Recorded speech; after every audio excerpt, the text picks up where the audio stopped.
this is a 2010 Honda Civic EX, and today I got that indicator light. Okay, so I'm going to show you how to fix that. That one right there is telling you that one of your tire got low pressure. Okay, so I'm going to turn off the engine. I'm going to check all the tire to see which tire got a low tire pressure. Right, so all other tires are around 32, except this right rear one. You can see is around 26 or 27 psi. Okay, so now usually I look around. Let's see if I can see the. All right, so right there it looked like a nail is on the tire. Okay, so I'm going to show you how to fix this. Okay, so first thing I'm going to do, I'm going to put the parking brake on. And in the trunk where the tire compartment is, I'm going to get out my, this is a wheel lock. Okay, so my car have a wheel lock socket, okay. So I'm going to put this on, and basically what I'm going to do, I'm going to loosen all the nut on the tire. Okay, so just important that you just broke all the nut loose. Okay, you don't have to take all of them off because you're gonna need to jack up the car. Okay, so all of these are loose. Using a I'm using a wrench here, but it's a 19 millimeter. Just in case you guys don't have it, you have a socket. Okay, just loose all the nut up, and now I'm gonna put this thing on jack stand. Alright, so for added safety, I'm going to put a wheel chock on the two front tire. Alright, so I'm going to place my jack right there where the coil spring is at. Lift it up high enough to slide your jack stand in, okay? Once you do that, now you can take out this tire.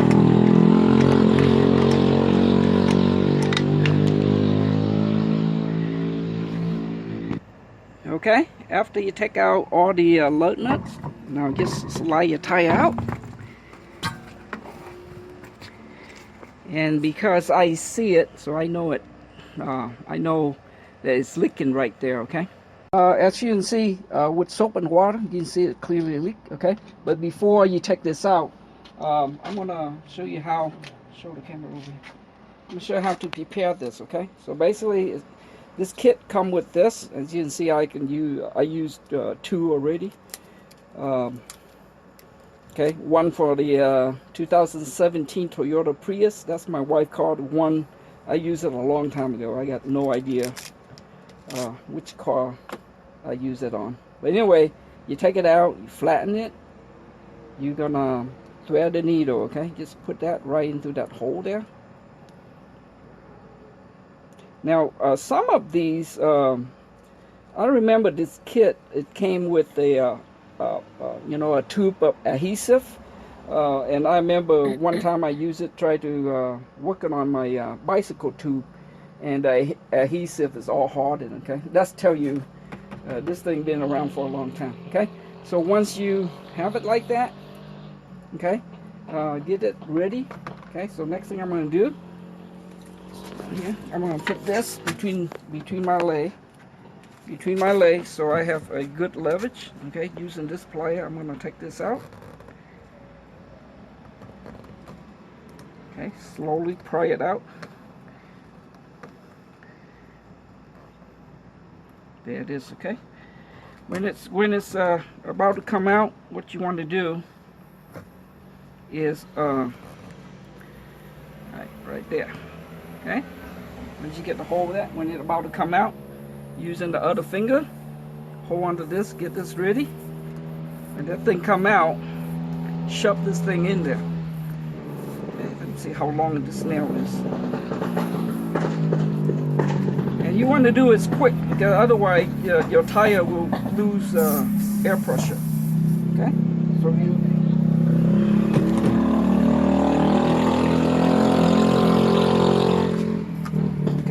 Like that, push it all the way in. Okay, now sometimes it's best if you overfill this tire, like like this one here, about 26 pounds. So sometimes you want to bring it up to maybe 30, 40. That way it's easy for you to push this thing in, because when the tire flat, it's harder for you to push this rubber thing in. Okay, so next thing I'm going to do is I mean, that's pretty much it. What I'm going to do is I'm going to pull this out, and I'm going to jam this thing in there. So I'm going to pull it out like so. I'm going to take this, I'm going to jam it in like that. Okay, you see how it go. I try to get as much as possible in there. Okay, when it's about flush like that, then you pull it out. Stay like that. Okay, now what you want to do is take this and cut the excess off.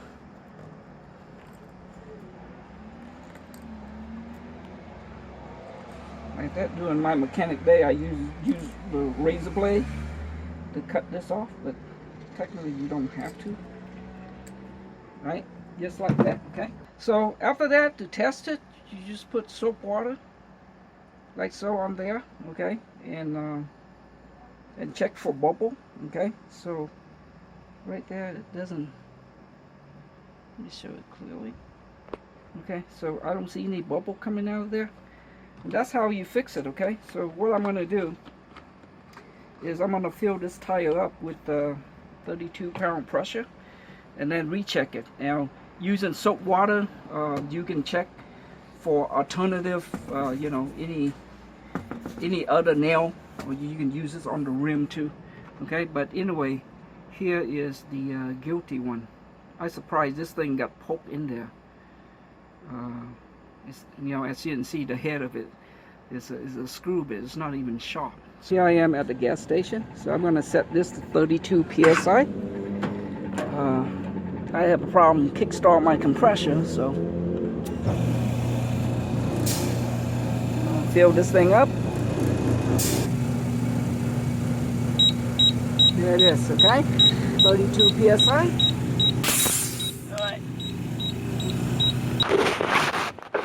So I'm using a soap water at a gas station here. As you can see, it's as you can see, no bubble. Okay, so this repair is good. Okay, here I am back home.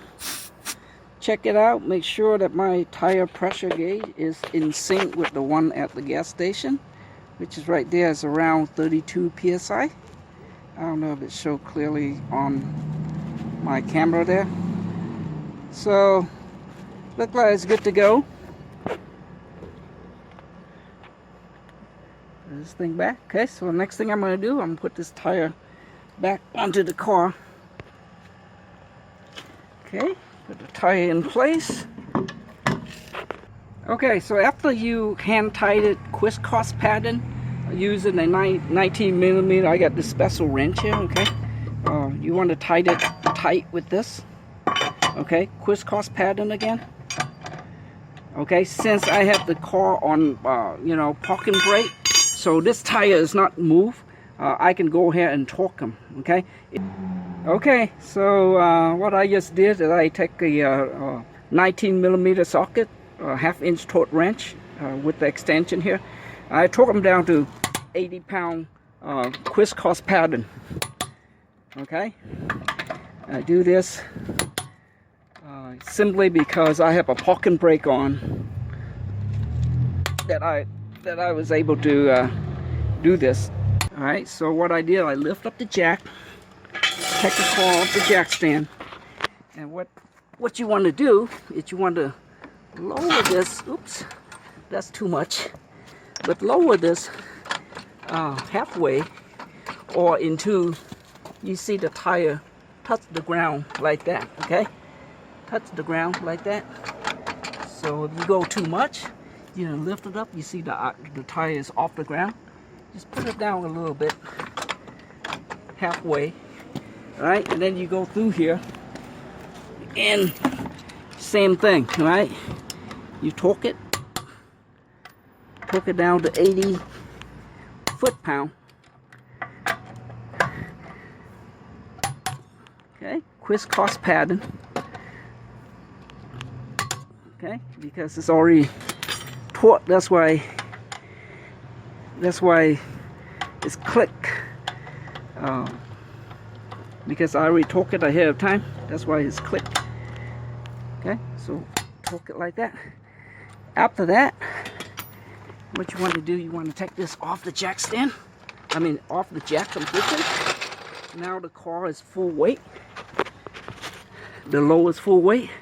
You do this again, okay? Make sure this thing is torqued down good. I don't know how many times I tell people, I see people walking on the highway with the tire rolling.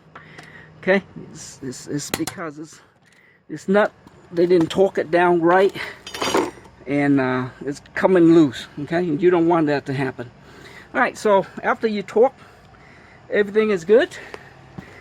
Don't forget, because I put the tire chalk, so I'm gonna remove the tire chalk from both front tire.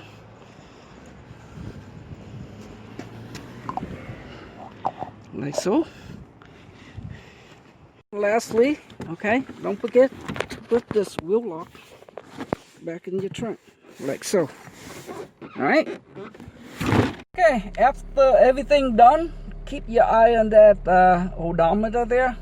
I'm going to drive to see how many miles does it take for that light to turn off, okay?